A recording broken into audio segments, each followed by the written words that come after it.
আসসালামু আলাইকুম ভিউয়ার্স।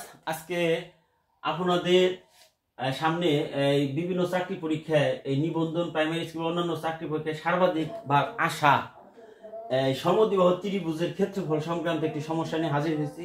এটা আমি পিথাগোরিয়ান ট্রায়ো নাম্বারের ব্যবহার করে দ্রুত কিভাবে সমাধান করা যায় সেটা আপনাদের সামনে আমি শেয়ার করব, দেখতে থাকুন। তো একটি সমদ্বিবাহু ত্রিভুজের সমান বাহু ও ভূমির দৈর্ঘ্য যথাক্রমে 50 সেন্টিমিটার ও 60 সেন্টিমিটার হলে ক্ষেত্রফল কত বর্গ সেন্টিমিটার? এটা যদি আমরা ম্যানুয়ালি সূত্র দিয়ে করতে যাই যে পিথাগোরিয়ান ভূমির দৈর্ঘ্য বি, মানে সমদ্বিবাহু ত্রিভুজের ভূমির দৈর্ঘ্য বি এবং সমান বাহুর দৈর্ঘ্য এ হলে এর ক্ষেত্রফল হচ্ছে b/4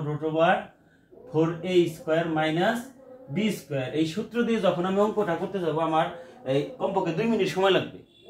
যে ক্যালকুলেশনে খুব এক্সপার্ট তার জন্য একটু কম লাগতে পারে, কিন্তু আমরা ক্যালকুলেশনে এক্সপার্ট না হলেও এটা দ্রুত 10 থেকে 15 সেকেন্ডে কিভাবে সমাধান করা যায়, সর্বোচ্চ 10 সেকেন্ডে, সেটা আমরা দেখাবো যদি কৌশলটা আপনারা রপ্ত করেন। তো আমরা জানি সমবাহু ত্রিভুজ, সমদ্বিবাহু ত্রিভুজ, এটা ভূমি, এটা হচ্ছে সমান দুই বাহুর দৈর্ঘ্য, এটা ছিল 50, এটা 50, এটা 60। আমরা ত্রিভুজের ক্ষেত্রফল এটা জানি, হাফ গুণন ভূমি গুণন উচ্চতা, ভূমি গুণন উচ্চতা, এটা আমরা জানি।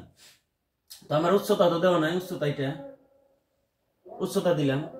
এই শীর্ষবিন্দু থেকে সমদ্বিবাহু ত্রিভুজের উপর যদি একটা লম্ব সমদ্বিখণ্ড আঁকি, তাহলে এই বাহু আর এই বাহু সমান হবে, এটা সমকোণী ত্রিভুজ, অবশ্যই এক সমকোণ।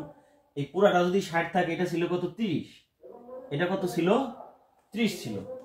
তো তাহলে এটা একটা সমকোণী ত্রিভুজের অতিভুজ 50, ভূমি আছে 30, তাহলে লম্ব কত হবে?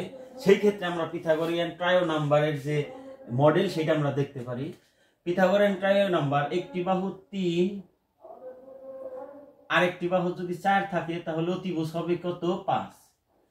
এই যে ট্রায়ো নাম্বার ম্যাজিক দিয়ে আরো কিছু আছে আমি বলবো, যেমন 5 12 17, 5